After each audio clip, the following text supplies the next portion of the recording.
निभृत निकुंज में एक दिन चंद्रावली ने ठाकुर जी को आमंत्रित किया। तो श्री जी के सामने तो लाल जी इशारों कर रहे, बोले ये चली जाएंगी तब आएंगे। श्री जी चली गई, सब सखियां चली गई, चंद्रावली अपने घर को गई। बढ़िया भोजन थाल तैयार कियो, बढ़िया सुंदर कुमकुम केसर ठाकुर जी को अर्पित करने के लिए तैयार कियो। पधरामनी ठाकुर जी की रहने वाली चंद्रावली के यहाँ। ठाकुर जी जैसे ही भीतर पहुंचे, खूब सुंदर अपने हाथन से प्रसाद पवायो, पंखा जल रही है, ठाकुर जी को श्रृंगार कर रही है, चरणन में कुमकुम लगा रही है, केसर चंदन लगा रही है। इतने में ही श्री जी को ठाकुर जी की याद आ गई। और निवृत्त निकुंज को ऐसा भाव है कि अगर यशोदा के बगल में भी ठाकुर जी पौड़े हैं और अर्धरात्रि में भी श्री जी को स्मरण है जाए और ठाकुर जी दौड़ के भागे, मैया के बगल में तकिया धर जाए, बोले कि सुबह उठेगी तो कहीं डांटे नहीं, और श्री जी बुला रही है, मुंह को जानो तो पड़ेगा। अब ये निवृत्त निकुंज की लीला सबको बताने वाली नहीं है, लेकिन यहां सब अधिकारी बैठे हैं इसलिए सुना रहा हूं। यहां चंद्रावली ठाकुर जी की सेवा कर रही है, अपने हाथों से प्रसाद पवा रही है, पंखा जल रही है, चरणों में केसर चंदन लगा रही है, और चंद्रावली का जो प्रिय इत्र है वो ठाकुर जी को अर्पित कर रही है। और इतने में ही श्री जी ने ठाकुर जी को याद कर लिया। जैसे ही श्री जी स्मरण करती है ना ठाकुर जी को, लोग कहते हैं हिचकी आती है, लेकिन हमारे श्याम सुंदर के रोए खड़े होते हैं, तो समझ जाते हैं श्री जी बुला रही है। ठाकुर जी विचलित हो गए। चंद्रावली बोली, कहा भयो? बोले श्री जी बुला रही हैं, श्री जी को याद आ रही है। अच्छा, स्मृति भी एक प्रकार की वेदना है। हम किसी का स्मरण करें, वह भी तो एक वेदना होती है ना, एक कष्ट होता है। उस समय लगता है कि जिसको हम स्मरण कर रहे हैं वो सामने तत्क्षण आ जाए। इतनी भी वेदना श्री जी को हो, ये श्याम सुंदर को प्रिय नहीं। ठाकुर जी बोले, चंद्रावली मुझ को जानो पड़ेगा। चंद्रावली बोली, बोले मरोगे क्यों? कुमकुम केसर लगो है और मेरो इत्र लगो है, श्री जी मेरे इत्र की सुगंध जाने। यदि उनको पता चल गई तुम यहाँ पे गए हो, बहुत मारेंगी, आज रूठ के बैठ जाएंगे, बड़ो मान करेंगी। ठाकुर जी बोले, अब जो होगा सो देखेंगे, अब तो हमें दौड़न दो। ठाकुर जी दौड़ करके और महाराज जा रहे हैं गिरिराज पर्वत।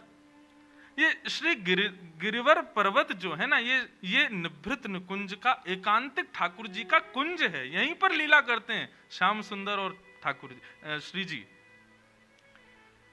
अब जो हम गिरिराज जी का दर्शन करते हैं, ये तो बेचारे अब बहुत छोटे, रोज तिल भर पृथ्वी में जा रहे हैं। नहीं तो सघन कुंज के गिरिराज जी का वर्णन आप कभी गर्ग संहिता में पढ़िएगा।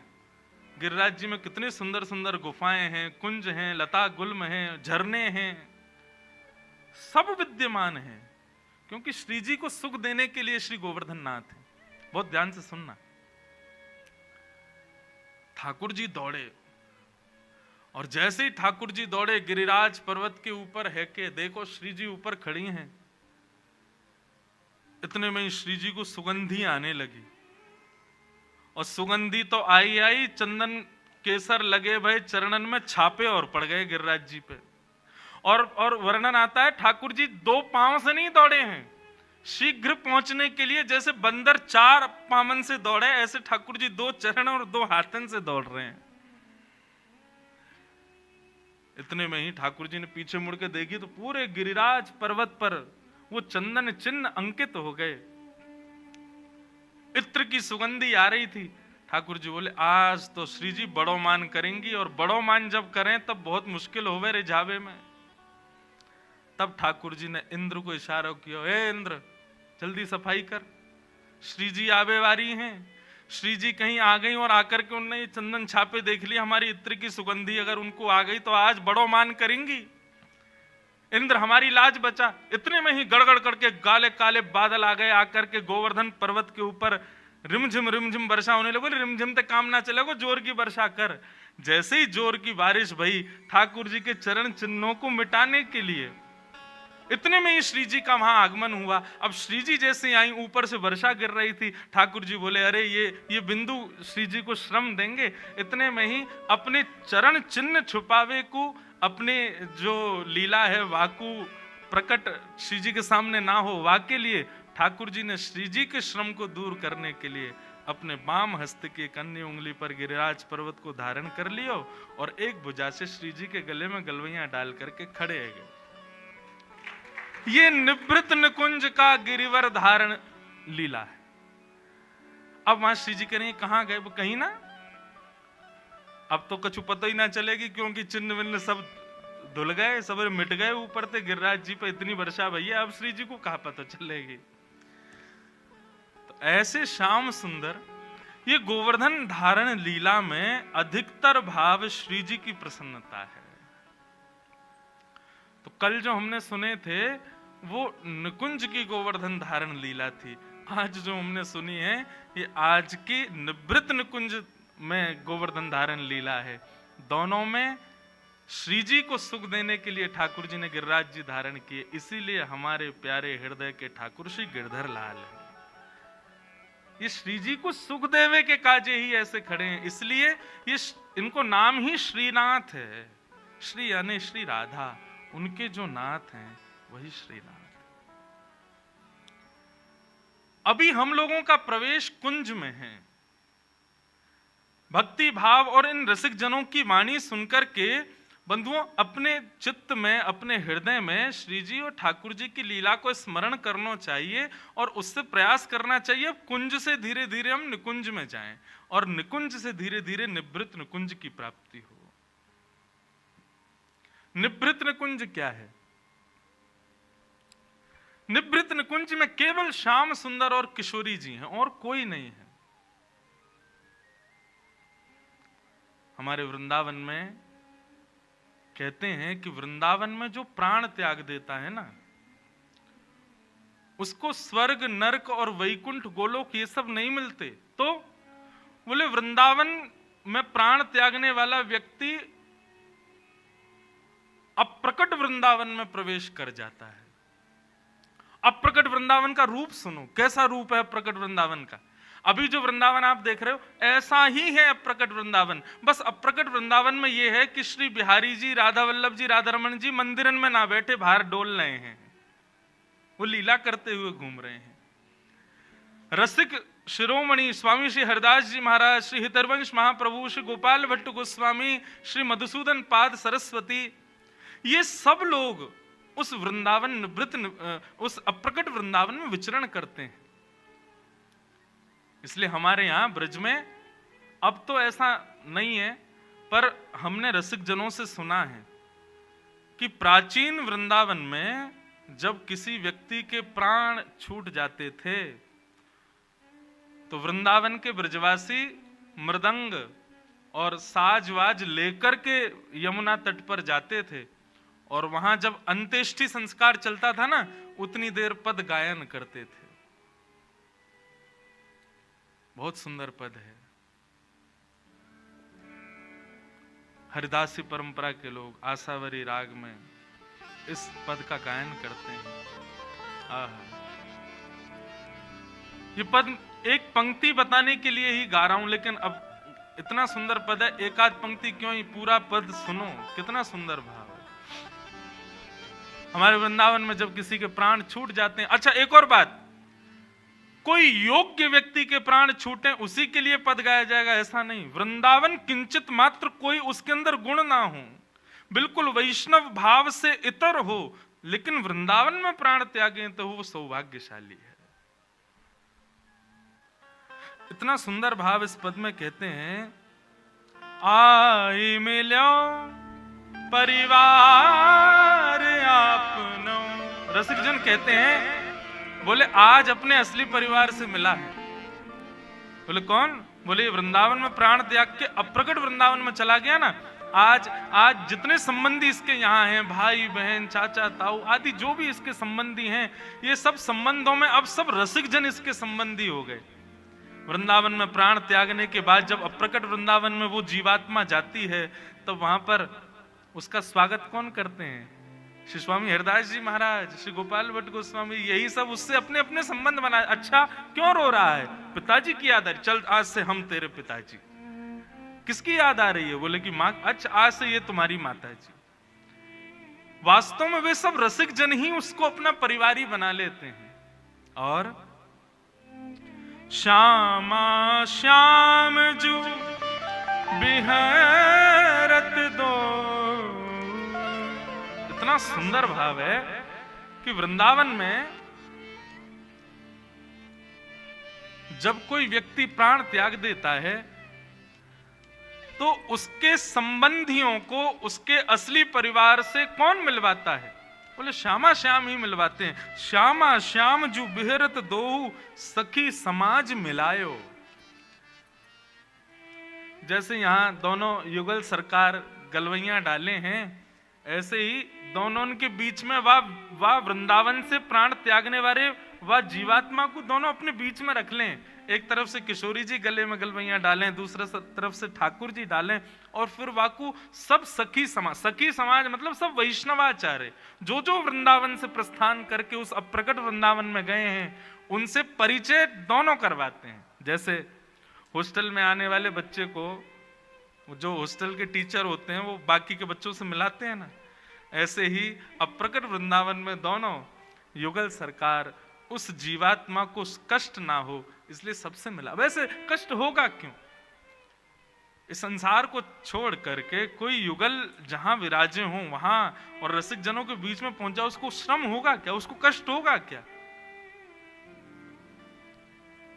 इसलिए भैया वृंदावन के रसिक जन कहते हैं भाग्य बड़ो वृंदावन पायो। अच्छा देखो,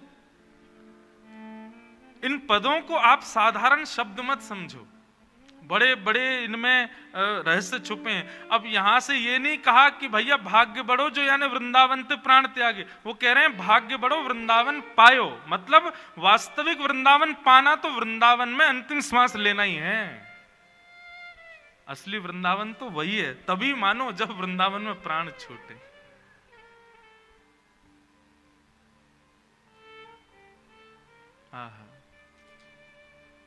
कभी कभी ऐसा मन में भाव आता है, जन्म बड़ा दुर्लभ है वृंदावन में, पर जन्म से भी दुर्लभ मृत्यु है वृंदावन में।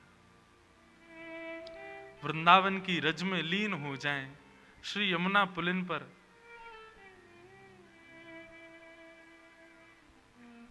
बहुत भाव आते हैं। Vrindavan is equal to Shri ji. Shri ji और वृंदावन दोनों में कोई भेद नहीं है। हमारो श्री वृंदावन स्वयं श्री जी ही है। कल हम और सर्वेश भैया बात कर रहे तो मन में भाव आयो, मैंने कि भैया हमारे वृंदावन में बिहारी जी, राधा वल्लभ जी, राधा रमन जी सबके दर्शन है, किशोरी जी कहाँ हैं? मंदिरन में ठाकुर जी बैठे हैं, लाडली जी कहाँ हैं? मैंने लाडली जी तो विचरण कर रही हैं, वृंदावन में सदा विहार करती रहती हैं। और ऐसा भी होता है ना कि कोई जब व्यक्ति उसको बहुत कार्य होते हैं तो वो अपना एक प्रतिनिधि छोड़ देता है। हम आपसे मिलने आएंगे, बोले मैं तो मिलूंगा नहीं, मेरा प्रतिनिधि मिल जाएगा, मेरा पीए मिल जाएगा। तो ऐसे ही वृंदावन जाते हैं तो किशोरी जी के प्रतिनिधि के रूप में बिहारी जी मिलते हैं। प्रतिनिधि हैं श्री राधा रमन जी, राधा वल्लभ जी, बिहारी जी, ये सब प्रतिनिधि हैं हमारी श्यामाजू के। श्यामाजू कहाँ हैं? अरे भैया सामान्य कितने लोग वृंदावन जाते हैं, सबसे थोड़ी श्यामाजू मिलेंगी। श्यामाजू तो उन सब रसिक जन के ध्यान, उन सब रसिक जनन के ख्याल रखवे जामे जो अनंत दिनों से श्यामा श्याम की युगल उपासना कर रहे हैं, ध्यान कर रहे हैं, परन कुटी में बैठ करके श्री राधा श्री राधा श्री राधा नाम की ध्वनि से अपना मंगल भाव प्रवाहित कर रहे हैं। किशोरी जी तो वहां में व्यस्त हैं, उन सबन के ध्यान धरवे में व्यस्त हैं। बाकी भीड़ इतनी वृंदावन में आ रही है, सब रसिक थोड़ी हैं। सबसे मिलवे के काजे ठाकुर जी छोड़ रखे, तुम ही मिलो।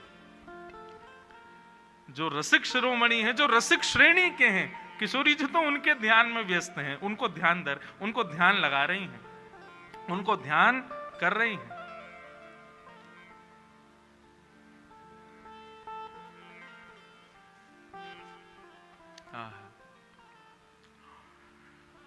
तो ऐसी हमारी श्यामाजू और ठाकुर जी दोनों के युगल भाव को हम आप सब लोग श्रवण कर रहे हैं।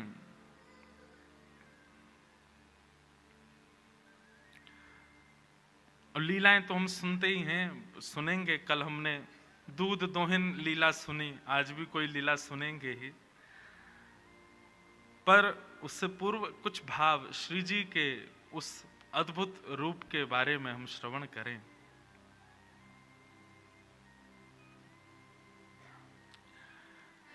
एक बार श्री नारद जी महाराज हिमालय पर महादेव के पास गए। बहुत ध्यान से सुनना। महादेव के सन्मुख नारद जी महाराज बैठे थे। देवादिदेव महादेव अत्यंत सुख में ध्यानस्थ बैठे थे।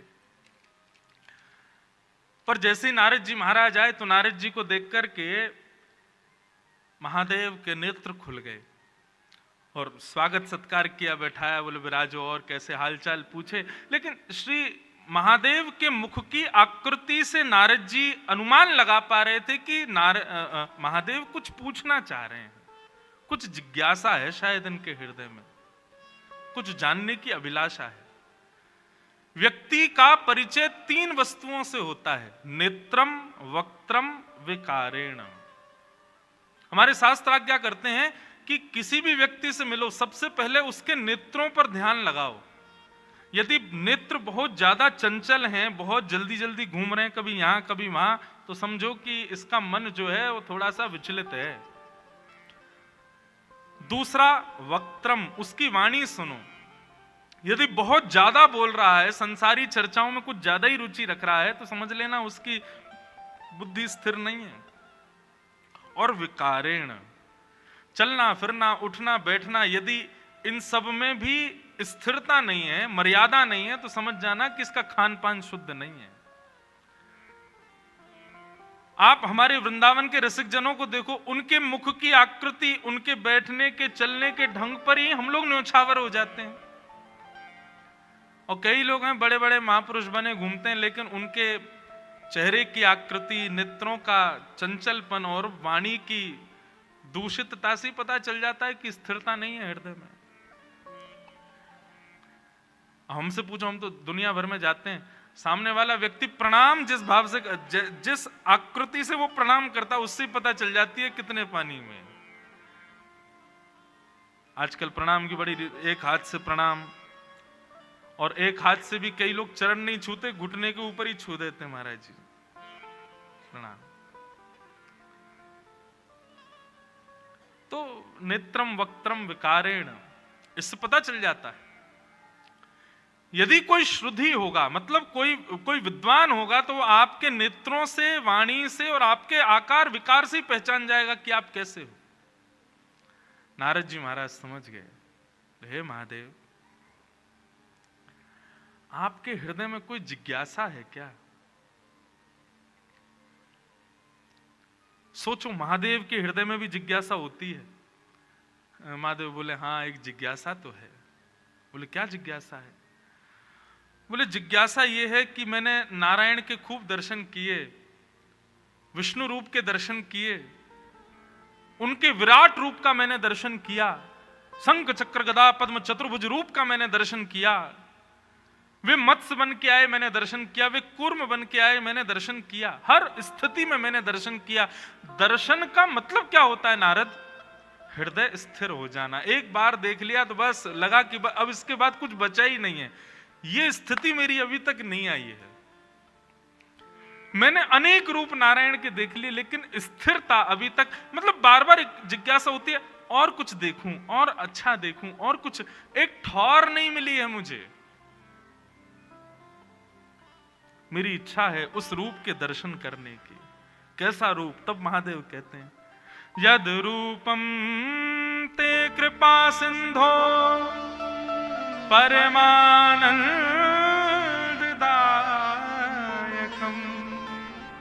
मुझे उस रूप का दर्शन करना है जो परम आनंद को प्रदान करे। और स्वनिंदाश्रम नित्यम मूर्तिमन सर्वतोधिकम। ऐसा स्वरूप जो इन सब स्वरूपों को भी अपने ऊपर न्योछावर कर लेता हो। मतलब कौन कौन से स्वरूप? चतुर्भुज रूप, विराट रूप, मत्स्य रूप, कूर्म रूप, नृसिंह रूप, ये सब भी उसके ऊपर न्योछावर हो जाते हो। निर्गुणम निष्कम्यम शांतम यद्धेति विदुबुधा तदहं दृष्टुमिच्छामि चक्षुभ्यां परमेश्वर। निर्गुणम निष्क्रियम शांतम यद हेति विदुर्बुधा तदहं दृष्टुमिच्छामि चक्षुभ्यां परमेश्वर। मुझे ऐसे रूप का दर्शन करना है। सीधी बात, पूरा वेद क्यों सुनाऊं? शंकर जी कह रहे हैं जिसको देखने के बाद कुछ और देखने की इच्छा ही ना रहे मेरे भीतर, ऐसा रूप मुझे देखना है। नारद जी बोले, आपने ये जिज्ञासा ठाकुर जी से कही? बोले, उनसे कहने की मेरी हिम्मत नहीं हो रही। क्यों? बोले, ये जितने रूप वो धारण करते हैं हर बार मेरे कहने पे ही तो करते हैं कि अब आपको ऐसे देखना चाहता हूं। अब आप वो इतने सारे रूप धारण कर चुके हैं, मुझे भी लगता है बेचारे परेशान हो जाएंगे, इसलिए मेरी इच्छा नहीं। बोले, नहीं नहीं अब चलो। तब नारद जी और शंकर जी दोनों ने जाकर के ठाकुर जी से प्रार्थना की, हे नाथ, हमारे महादेव कुछ जिज्ञासा कर रहे हैं। बोले, कैसी जिज्ञासा है? बोले, आपके ऐसे रूप का दर्शन करना है जिसके बाद नेत्रों को कुछ देखने की इच्छा ही ना रहे। ठाकुर जी बोले, भैया ऐसा रूप तो एक ही है, जार रूप को देख करके मैं श्याम सुंदर भी और कोई को ना देखना चाहूं, वो रूप। और वो रूप कौन का है? यस्या कदापि वसनां चखलेन नोक्थ।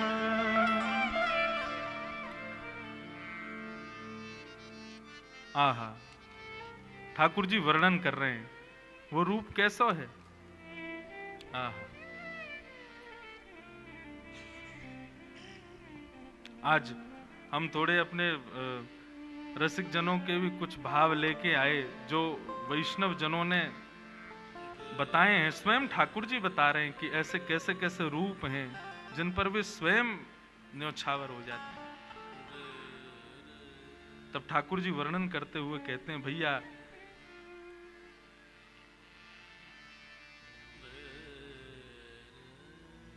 श्लोक ही चलोगो। किशोरी जी कह रही हैं, भैया हमारे रूप को वर्णन ना है सके। जा रूप के अर्थ बता देते हैं। बोले, रूप की तो बहुत दूर की बात है महादेव, ये रूप ऐसा है कि जिनके वस्त्र को स्पर्श करके वायु भी यदि हमारा स्पर्श कर ले तो हमारा रोम रोम आनंदित है जाए। ऐसी वृषभानु नंदिनी श्री किशोरी जी, श्री राधा रानी ही ऐसी एकमात्र हैं जिनके रूप को देखकर के आपके नेत्रों को ठौर मिलेगी। आप किसी और को देख नहीं पाओगे फिर, ऐसा उनको रूप है। वस्त्र की शोभा नहीं है, लेकिन वस्त्र जब वो धारण कर लेती हैं तो वो वस्त्र भी सुशोभित हो जाता है। इत्र की शोभा नहीं है, श्रृंगार की शोभा नहीं है, शोभा हमारी श्री जी की है। जब वो धारण कर लेती हैं तब वो वस्त्र भले ही साधारण हो, श्रृंगार साधारण हो, इत्र साधारण हो, लेकिन किशोरी जी के धारण करती उसकी उपमा अनंत हो जाती है। कहां तक कहूं महादेव, हमारे रूप तो अनेक हैं, हमारे अवतार तो अनेक हैं, लेकिन कृष्णावतार सर्वप्रिय इसलिए है क्योंकि श्री जी ने उसको देखा है, क्योंकि श्री जी की दृष्टि उस अवतार पर पड़ी है। हमारे उस कृष्ण रूप को भी अत्यंत शोभनीय बनाने वाली ऐसी श्री जी को जब आप देखोगे तब आपके मन को ठौर मिलेगी। महादेव घुटनों के बल बैठ गए। बोले कि कैसे होंगे उनके दर्शन? बोले, उनके दर्शन के लिए वो तो बड़ी सहज हैं, बड़ी सरल हैं, कृपा करती हैं, बस पुकारनो तो थोड़ा पड़े हो ना आपको। पुकारो, आएंगी श्री जी, दर्शन देंगे। हमारे आप विश्वास माने, और कई लोग जानते भी होंगे, श्री जी का जितना गायन देवादिदेव महादेव ने किया उतना किसी ने नहीं किया। राधा कृपा कटाक्ष कौन गा रहे हैं? महादेव गा रहे हैं। राधा सहस्त्र नाम, गोपाल सहस्त्र नाम, आदि आदि कितने भावों में स्वयं श्री महादेव ही श्री जी के रूप को उजागर करते हैं और किसी में सामर्थ्य नहीं है। ऐसे महादेव श्री जी को पुकारते हैं, श्री जी का स्मरण करते हैं, और जब श्री जी का दर्शन उनको हुआ, इसीलिए महादेव अत्यंत रूप से जहां भी कहीं बैठे हैं तो उनके मुख की आकृति दिखाई नहीं है, लिंग के रूप में पूरे भारत में विराजमान है। क्यों? वो समाधिस्थ शिव हैं। किसकी समाधि में? बोले श्री जी की समाधि में। हमारे श्री जी के सबसे बड़े उपासक ही महादेव हैं। जब से देखी हैं वृषभानुजा, तब से ही समाधिस्थ बैठे हैं, एकाकार रूप में रहते हैं और सदा भीगे देव हैं। सबसे प्रार्थना करते हैं भिगाते रहो हमको, हमारे ऊपर जल डालते रहो। मैं तो अपनी एक निज बात बताऊं, दुनिया के लोग महादेव के मंदिर में जाकर के ओम नमः शिवाय कह के जल चढ़ाते होंगे, हम तो श्री राधा राधा राधा राधा यही कह करके जल चढ़ा में।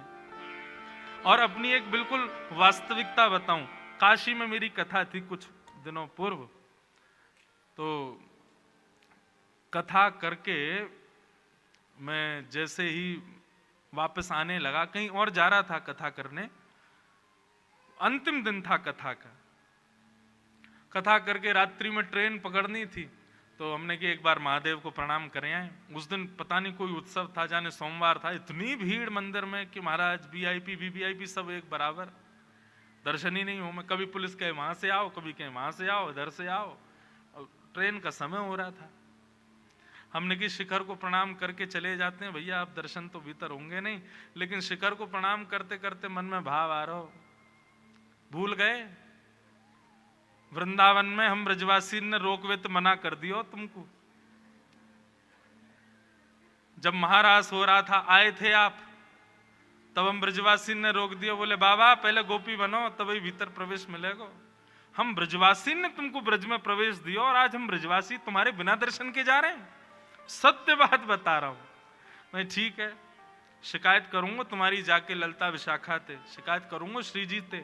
हम ब्रजवासी गए, काशी में जाकर कथा करी, दर्शन करवे गए, और बाबा इतना अहंकारी है वो, हमें दर्शन ही ना दे रहा, भीड़ में बैठो है। बस इतना कह करके मैंने देखेंगे अब क्या आई हो तुम वृंदावन में। और जैसे ही उठ के जाने लगा, इतने में ही पीछे से पुजारी जी आ रहे थे, वो एक आध दिन कथा में आए थे, तो उन्होंने कथा अरे व्यास जी आप? मैंने कि हाँ भैया हो गई कथा। मैंने हाँ बस जा रहे हैं दर्शन। मैंने कि कहाँ, देखो इतनी भीड़, पुलिस कह रही है वहां से आओ वहां से आओ, ट्रेन का समय। बोले अरे हाथ पकड़े सीधे महादेव के पास। जैसे ही शिकायत की बात कही कि अब आई हो वृंदावन, महाराज वीवीआईपी नेता आदियों को भी दर्शन रुक गए होंगे उस समय, हमको बुला लिया भीतर। बोले ना ना ना ब्रजवासी आओ भैया, अरे सॉरी गलती क्षमा। ऐसी श्यामाजू के परम उपासक हैं, देवों के देव भी नहीं है, देवों के भी देव महादेव। वो जिन श्री जी के चरणों का स्मरण करते हैं तो सोचो श्री जी कौन है। आजकल के लोग फालतू सिनेमा देखते हैं, उसके बाद वृंदावन आते हैं। आपको श्री जी समझ आ जाएंगी? आपको ये अद्भुत प्रेम ये समझ आएगा? कभी कभी नहीं आ सकता।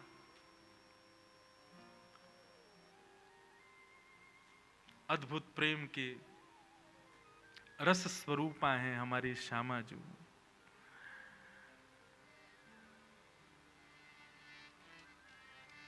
हमारे ब्रज में एक अद्भुत बिहारी जी के सेवक हुए, उनका नाम था श्री बिहारिन देव जी।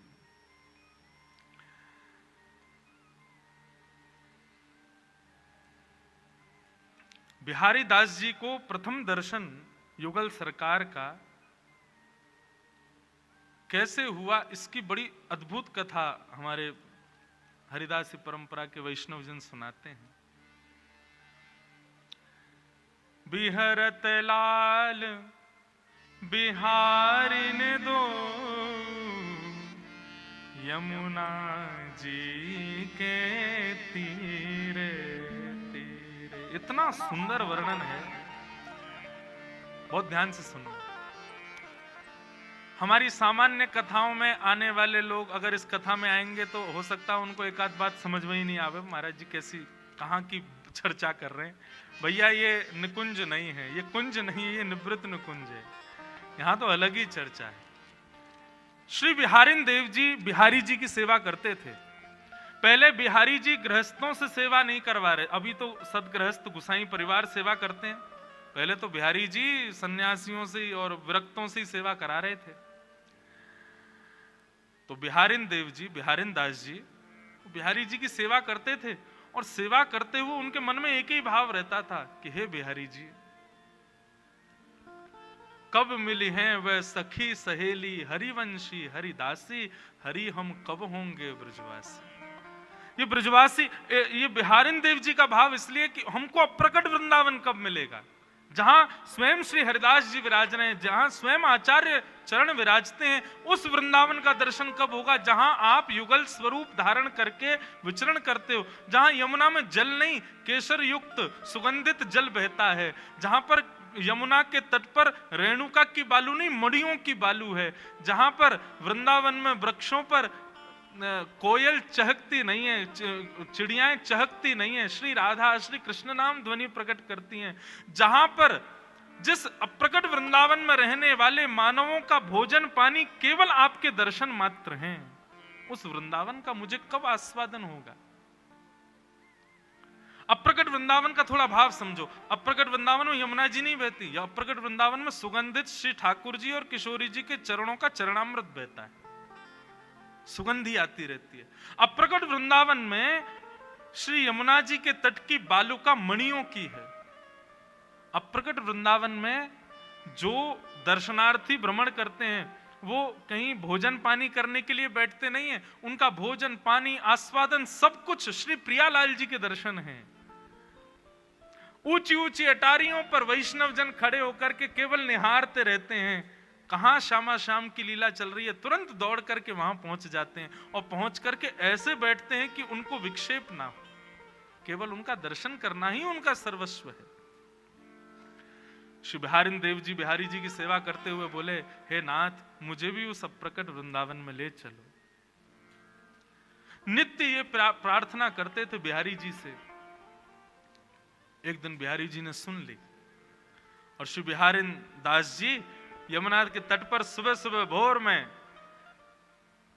दातुन कर रहे थे और दातुन करते करते करते करते सुगंधी आने लगी, रेणुका मणियों में बदल गई, यमुना जी का जल हल्का हल्का पीत वर्ण का हो गया, अद्भुत सुगंधी यमुना जल में से आने लगी। वृक्षों पर बैठे हुए पशु पक्षी सब राधा कृष्ण नाम उच्चारित करने लगे। रसिक जन दौड़ दौड़ करके ठाकुर जी के दर्शन की अभिलाषा से घूमने लगे। इतने में ही सघन कुंज दिखाई दिया और सघन कुंज में दोनों युगल सरकार एक दूसरे के गले में गलवैयां डाले चलते हुए आ रहे हैं। ये बिहारिन दास जी को दर्शन हुआ और उन्होंने इस पद में उसका वर्णन किया। श्री बिहारी दास जी की स्थिति कैसी है? नेत्रों से नेत्र मिल रहे हैं, श्री जी और श्याम सुंदर के नेत्र एक दूसरे की प्यास बुझा रहे हैं। कानों के कुंडल यहां श्री जी के, वहां श्याम सुंदर, वे भी मिल रहे हैं। दोनों के हस्तकमल एक दूसरे से मिल रहे हैं। अरे औरों की बात छोड़ो, यहां ठाकुर जी को पीरो पटका और श्री जी की गुलाबी चुनरी भी एक दूसरे से मिल रही है। और इन सबन के बीच में उलझे पड़े हैं श्री बिहारिन दास जी। ऐसे उलझे 3 दिन तक दातुन करते रहे यमुना जी के तट पर बैठे बैठे, और 3 दिन तक वहां निधिवन राज में बिहारी जी के दर्शन ही नहीं हुए। क्यों? बिहारी दास जी सेवा करते थे और वो 3 दिन से वहीं यमुना पुलिन पर बैठे, अब प्रकट वृंदावन का दर्शन कर रहे हैं। हमारे हरिदासी परंपरा के वैष्णवों का प्राण धन है ये पद। दातुन करते करते करते करते करते और इस रूप का दर्शन, इस माधुरी, इस अद्भुत भाव का दर्शन, भाव साम्राज्य में प्रवेश कर गए। 3 दिन में अविरल रक्त धार मुख से बहने लगी। कपड़ों पर होते हुए वो धार बहती हुई यमुना जी में जाकर के मिल गई। कुछ वैष्णव यमुना में स्नान करने के लिए गए आगे घाटों पर, उन्होंने देखा कि यमुना जी में रक्त की धार कहां से आ रही है। उसके पीछे पीछे जाकर के देखा तो देखा बिहारी दास जी मुख में दातुन कर रहे हैं, नेत्रों से अश्रुधार, मुख से रक्त धार। कुछ हरिदासी परंपरा के वैष्णवों ने आकर के कान में कहा, कुंज विहारी श्री हरिदास। जब स्वामी जी का नाम सुना तब चेतना आई, नेत्र खोल करके देखो, बोले अरे इतना सवेरा है गो, अरे भैया मैं तो अभी स्नानु ना कियो, बिहारी जी के श्रृंगार भी ना किए। वैष्णवों ने रोका, बोले बिहारी दास जी आप कब बैठे थे यहाँ पे? बोले अभी अभी सवेरे भोर में आयो, दातुन कर रो, स्नान कर, अब जाऊं, अब मुझ क्षमा कर दियो, एक विलंब है। विलंब 3 दिन हो गए आपको, आप 3 दिन से बैठे हो यहाँ पर। 3 दिन से बिहारी जी भूखे प्यासे शयन शैया पे लेटे हैं, उनके श्रृंगार ही नहीं हुआ, दर्शन ही नहीं हुआ, भोग भी नहीं लगा। तब बिहारी दास जी गए और बिहारी जी के चरणों में प्रणाम करके बोले, सेवा पूर्ण भई अब मेरी, अब मैं सेवा नहीं कर सकता। मैं समझ गया नाथ, आप मुझे वो अप्रकट वृंदावन क्यों नहीं दिखा रहे थे, क्योंकि फिर मैं आपका नहीं रह पाऊंगा, आपकी सेवा में फिर मैं नहीं आ पाऊंगा, नाथ क्षमा करो। अब तो उस अप्रकट वृंदावन में ही रहना है। और श्री बिहारी दास जी उस अप्रकट वृंदावन में प्रवेश कर गए। बंधुओं, भक्ति की ठौर कहां है? हम सेवा कर रहे हैं, हम नाम जप कर रहे हैं, हम कथाएं सुन रहे हैं, हम तीर्थ यात्राएं कर रहे हैं, अनुष्ठान कर रहे हैं, इन सब का अंत कहां है? हम ब्रजवासियों से पूछो तो वही अप्रकट वृंदावन, वो हमारी ठौर है। हमें लाल जी सदा ऐसे ही मिलते हैं। सुबह मैं कई बार लाल जी से प्रार्थना करके सोता हूं, रात्रि में शयन करा, मैं लाल जी कल सुबह ऐसे मिली हूं, कोई को नहीं बताऊंगा, मैं किसी से नहीं कहूंगा, सुबह जब उठाऊं तो ऐसे मिल जाइयो, फिर भले ही ऐसे आ जाइयो। एक बार तो अनुभव करा, कभी एकांत में ठाकुर जी के पास बैठे होते हैं, लाल जी से कहें, लाल जी थक गए होंगे, हार गए होंगे, पौड़ जाओ, मैं किसी से नहीं कहूंगा, आप लेट जाओ थोड़ी देर। जिस दिन वो स्थिति, अभी वो स्थिति नहीं आ रही, इसका मतलब हम चूक कर रहे हैं कहीं पर। जिस दिन वो स्थिति आ जाए, समझना बस अब हमारी ठौर है, यही हमारा सर्वस्व है। ऐसे हमारे श्री बिहारी दास जी ये पद में गाता हूं, मेरा रोम रोम आनंदित हो जाता है।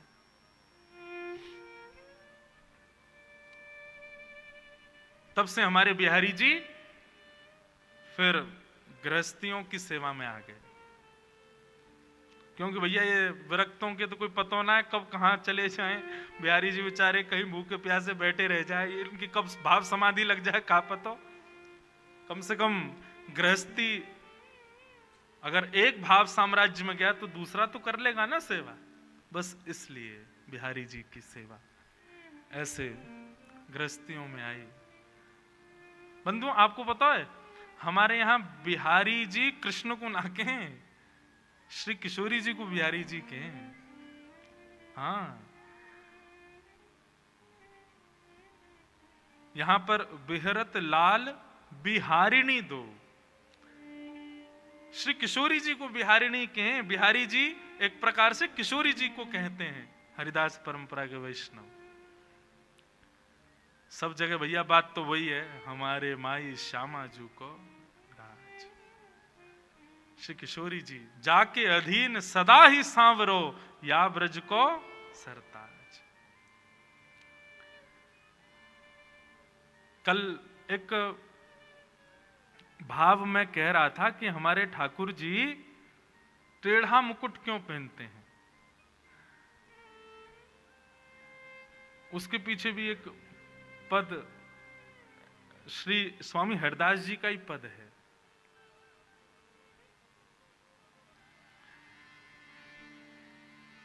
बहुत सुंदर पद है श्री स्वामी हरदास जी महाराज का।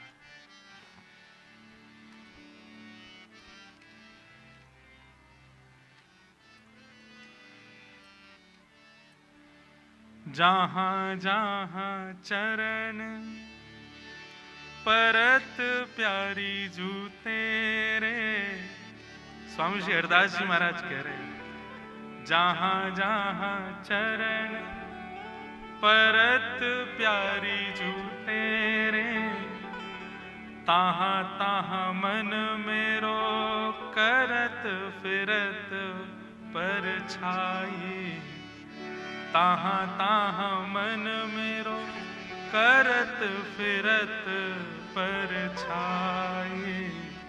जहां जहां किशोरी जी के चरण जाते हैं तहां तहां ठाकुर। अच्छा, ठाकुर जी हमारे टेढ़े थोड़े ही हैं, ये लाल जी टेढ़े श्री जी ने कर दिए।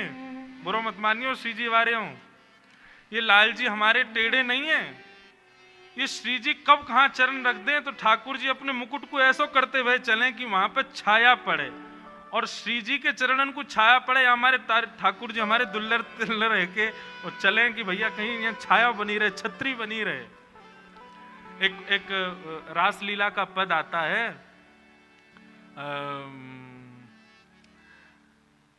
कैसे है,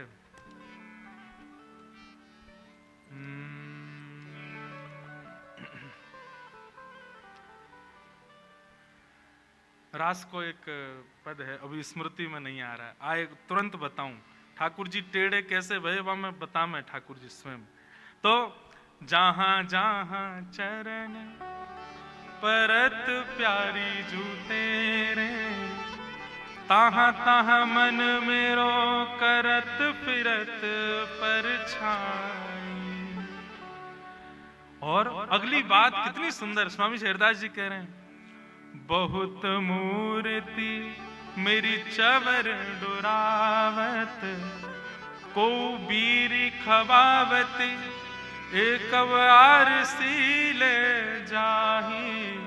आहा, ठाकुर जी जब निवृत्त निकुंज में श्री जी के संग विराजते हैं तो ठाकुर जी कभी श्री जी की चोटी गूंथने लग जाते हैं, लेकिन तभी ठाकुर जी को मन होवे ये पायल नीचे पड़ी है श्री जी के चरण में पहना दूं, तो ठाकुर जी चोटी छोड़ के जैसे ही श्री जी को पायल पहना, अरे बताओ अब महाश्रम है गया ना, वहां चोटी पूरी बना नहीं पाए, यहाँ पायल पहनाने आनो पड़ो।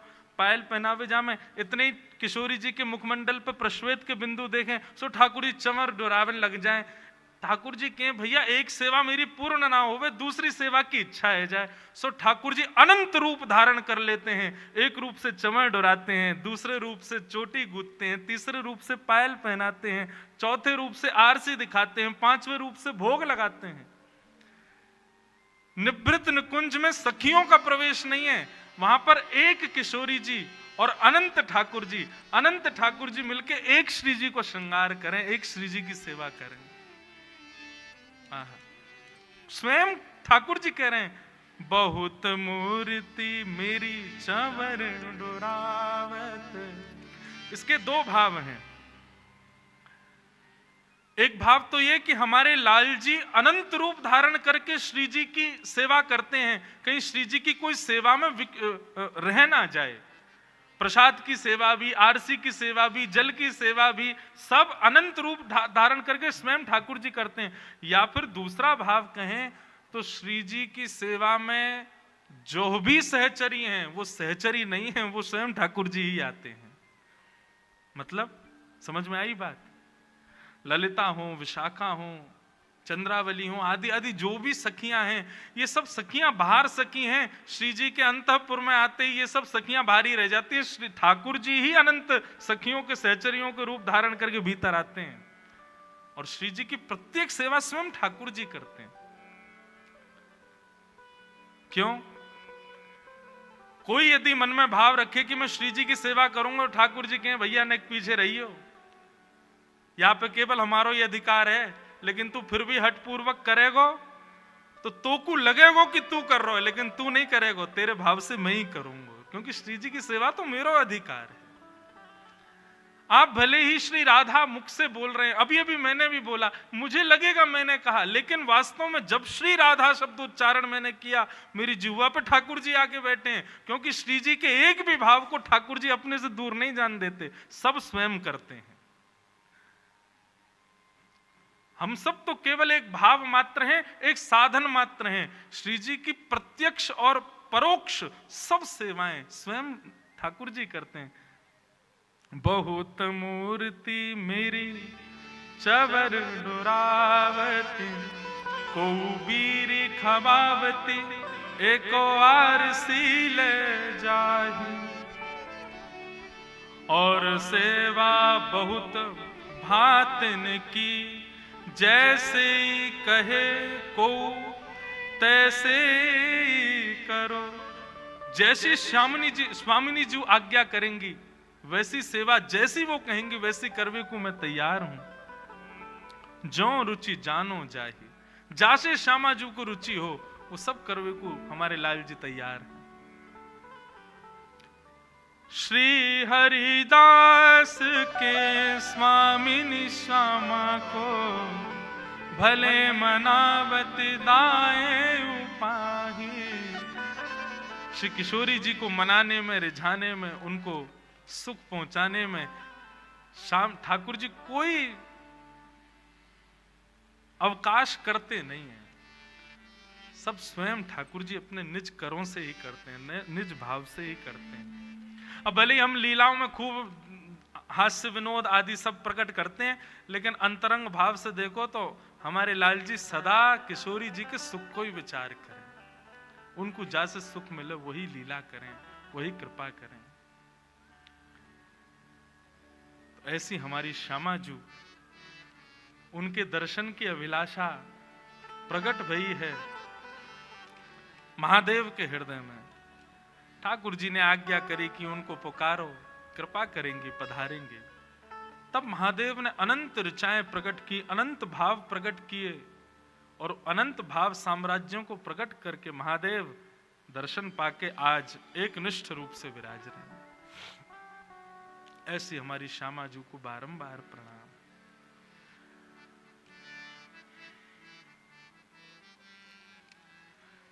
अब एक लीला, मधुर लीला, ठाकुर जी की दान की लीला एक सुना में। आपने दान लीला तो बतेरी सुनी होंगी, लेकिन आज की लीला में थोड़ा सा एक अंतर है। जिन लोगों को नहीं पता दान लीला कायसों कहें, वो न एक ध्यान से सुनियो। दान लीला में समस्त ब्रज की गोपियां अपने घर से दही, माखन, दूध, दही, इन सबको भंडार इकट्ठो करें, और एक स्थिति आवे पर ये सब वाकू अपने अपने मटकान में भर के मथुरा बेचवे जामे। अच्छा, इसके पीछे भागवत में कथा आती है कि ये कंस ने प्रतिबंधित किए हुए थे वृंदावन, बरसाना, नंदगांव आदि में, कि भाई कोई भी मक्खन निकाल के, दही निकाल के अपने प्रयोग में नहीं लेगा, जितना निकाला सब लाके मथुरा में दो। यदि किसी दिन छापेमारी हो गई, जैसे आजकल छापे पड़ते हैं, ऐसे ही कंस भी कभी कभी सैनिकों को भेजता था ब्रजवासियों के घर को टटोल के आओ। यदि कहीं पर एक दो घड़े से ज्यादा दही, मक्खन, दूध मिल जाते थे तो फिर कंस दंड देता था। इसलिए नियम था ब्रजवासियों का कि वो कुछ भी इकट्ठा करते, गौरस सब जाके मथुरा देना पड़ता था। लेकिन ठाकुर जी को जब ये बात पता चली, तो पहले जब ठाकुर जी जब छोटे थे तब तो ठाकुर जी ने चोरी करी, लेकिन ठाकुर जी ने जब बड़े है गए तो ठाकुर जी ने मन में विचार किया, भैया अब चोरी वोरी नहीं करनी चाहिए, अब कहा करें। तो मथुरा के मार्ग पे ठाकुर जी खड़े है जामे, थाड़े है जामे, और वहां से आवे जावे वाली गोपीन सो दान मांगे। और दान भी कैसे मांगे? कर के रूप में। जैसे टोल टैक्स होते हैं रोड पे, इस रोड पर आप चल रहे हो, इसका कर देना पड़ेगा, इस रोड को बनाने में जो पैसा लगा उसकी पूर्ति करो सरकार की। तो ऐसे ही ठाकुर जी ने नाकाबंदी बना रखी है मथुरा के मार्ग पे, और जैसी गोपियां वहां से आती हैं, ऐसे ही ठाकुर जी ठाड़े है जाए। हरी गोपी कितकू जा रही है? लाला मथुरा को जा रहे हैं, दूध बेचवे, दही बेचवे, मक्खन बेचवे। बोले रोड को कर दे के जाओ, या मार्ग को कर देना पड़ेगा। फिर वहां गोपियों के और ठाकुर जी के बड़े अद्भुत संवाद होते हैं। गोपी नहीं मानती तो फिर ठाकुर जी अद्भुत के उसकी मटकी फोड़ दें, या बाकी माखन को चुरा के भागें। ऐसी दान लीला प्रसिद्ध है। एक हमारे पूज्य नाना जी सुनाते थे, एक बार चंद्रावली जा रही थी, और वह चंद्रावली को देख करके ठाकुर जी ने रोक लिया। अब वो चंद्रावली जब दान लीला हो गई, उसके बाद सखियों को बता रही, मेरे संग कहा भयो, बोले नंद लाडले ने घेर लई, आज नंद लाडले ने घेर लई। कैसे घेर लई भैया? बोले मैं घेर लई, मोते कहने लगो दही को दान दे। दूसरी गोपी बोली तेरे संग तो बहुत सारी गोपी, सवन को छोड़ के वह नंद के लाला ने तो कोई क्यों घेरो? बोले ये प्रश्न मैंने भी कियो। क्यों रे लाला, आगे भी गोपी जा रही है, पीछे वो बतेरी गोपी है, इनते मांग ले दान, तो को मैं ही क्यों दिखी? सो लाला कहा कह रहे, अगली को पतरो, अगली को दही पतरो है और पिछली को बासो, बीच की मेरे मन में बस गई, नंद लाडले घेर।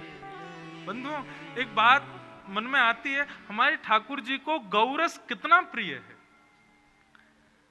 चंद्रावली बोली है रे लाला, मटकीन में धरे दही तो कैसे पता चल गो कि पत्रो है कि बासो है कि कैसो है? ठाकुर जी बोले जौहरी जाने हीरे को दाम, हमसे बढ़िया कौन समझेगा? अरे हमें दूर से ही सुगंधी आ जा, हम सुगंधी ते बता देंगे कि दही कब कब कितने बजे कैसे निकारो गयो है। हमारी नाक बहुत तेज है चंद्रावली, हम यहाँ बैठे बैठे ऐसे ही नाम बैठे रहे, हम कर यही बात को मांगे कि हम तुम्हारी दहियन के एक्सपायरी डेट हमें पतो रहे, कितने दिन की है, कितने समय की है। एक लीला आती है ब्रज लीला में, एक सखी को सुबह सुबह विरह हो गया, बहुत विरह। किस बात का विरह? ठाकुर जी के दर्शन का विरह हो गया। पहुंच गई नंद भवन, और नंद भवन जाकर के यशोदा मैया से बोली, मैया आज मेरे घर में पूजा हैवेगी, और वह पूजा के काजे मुकु गोबर को चौका लगानो है, तो आपके यहाँ की पद्मा गैया को मैं गोबर ले जाऊं? मैया बोली गोबर कोई मांगवे की चीज है, जितनो मन करो उतनो ले जा, ले जा, बढ़िया, जितनो तेरो मन हो ले जाइयो, कोई वो हमें भाव थोड़ी। अरे जितना हमें 9 लाख गाय हमारे यहाँ। ठाकुर जी दूर बैठे हुए सुई उठ के आगे, अरे मैया तेने बा सखी ते यो क्यों कह दई कि जितनो तेरो मन हो उतनो ले जा? अरे तू ना जाने मैया, या को नाम है गोवर, गो माने गैया और वा को वर यानी वरदान। गैया को वरदान साक्षात लक्ष्मी निवास करे, हम अपने घर की लक्ष्मी कोई और को क्यों देंगे?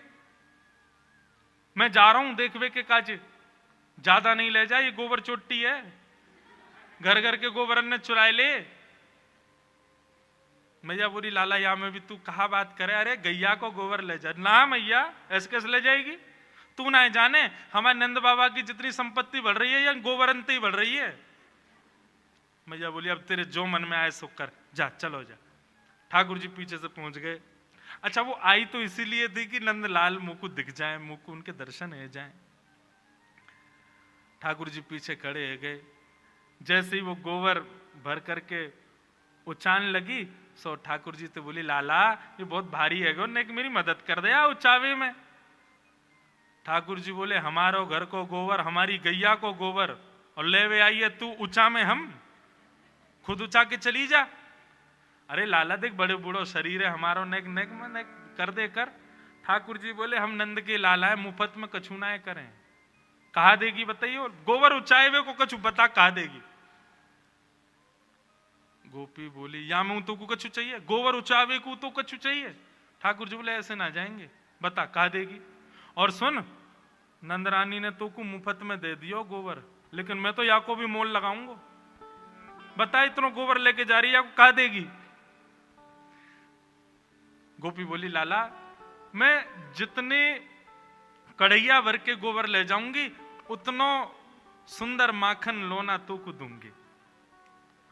ठाकुर जी तो नाचने लगे, अच्छा माखन लोना देगी? बोले हाँ दूंगी। बोले अच्छा कैसे देगी? बोले जितने कढ़ैया भर के ले जाऊंगी उतनी दे दूंगी। ठाकुर जी बोले हमारी गणित तो है ना, हम पढ़वे लिखवे तो गए ना, हमें तो पता ना तू कितनी ले जाएगी। अब 3 4 ये हम पे गिनती आती तो हम बताते, हमें आवे ही ना है कछु, हमें कैसे पता चलेगा तू कितनी लेके गई? कछु और होना चाहिए जहां से हमको पता चले कि तू इतना लेके गई है। सो गोपी बोली लाला एक काम करें। बोले कहा?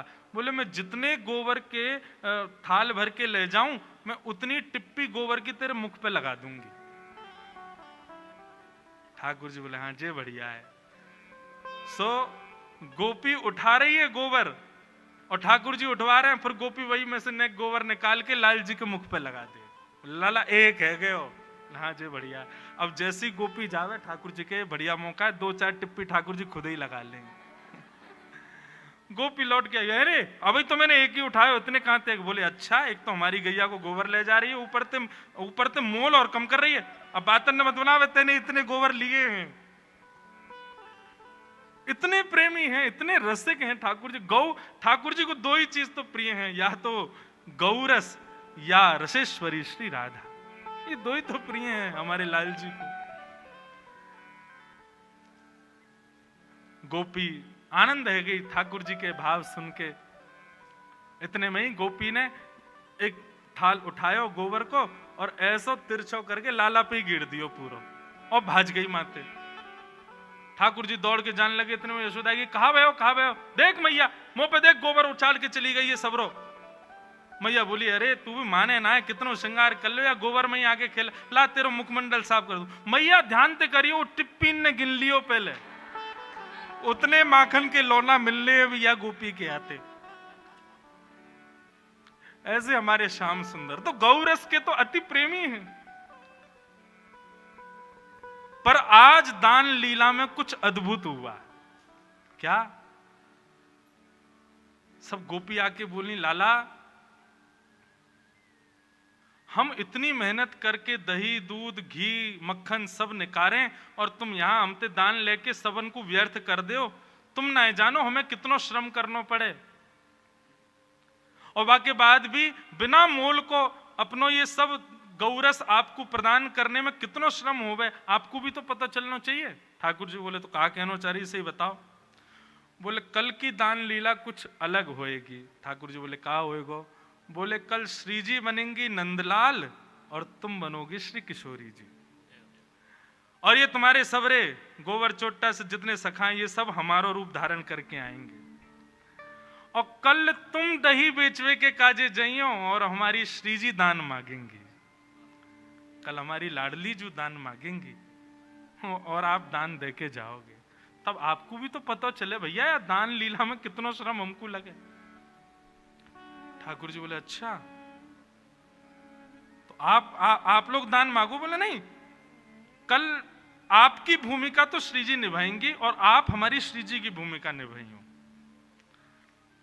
ठाकुर जी बोले चलो ठीक है, फिर तो अब यही होने दो। आहा इतने सुंदर भाव हैं।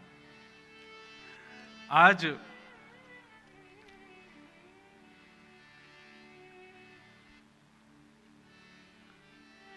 ठाकुर जी किशोरी जी का रूप धारण करके और सिर पर मटकुया रख करके, गजगामिनी चाल चल करके, नाक में बेसर पहन करके, चुनरी ओढ़ करके, हाथन में कड़ूला धारण करके छम छम छम ध्वनि प्रकट करते हुए, ऐसी गजगामिनी चाल चलते हुए हमारे ठाकुर जी आ रहे हैं। और संग में मर्दानी चाल चलते हुए मधुमंगल सुमंगल ये सब आ रहे हैं पीछे पीछे। ये वो गोपी बने आज।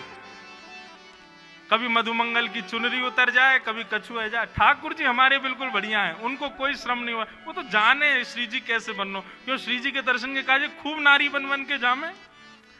परंतु आज ठाकुर जी की तो अद्भुत स्वरूप है। और श्याम सुंदर को आते देख, यहां मोर मुकुट धारण किए, पीतांबरी पहनी भई गौर वर्णा, श्री जी आज श्याम सुंदर के रूप में खड़ी हैं। और दूर से जैसे ही आते देखे हैं श्री जी के रूप में ठाकुर जी को, तो किशोरी जी ठाकुर जी के रूप में गा रही हैं, हमारो दान दे जारी। ध्यान से कहियो, ये हमारे ठाकुर जी नहीं गा रहे हैं, श्री जी गा रही हैं। लेकिन श्री जी को रूप ठाकुर जी को है, और गा कौन के लिए रही है? गा ठाकुर जी के लिए रही है, लेकिन ठाकुर जी आज श्री जी के रूप में।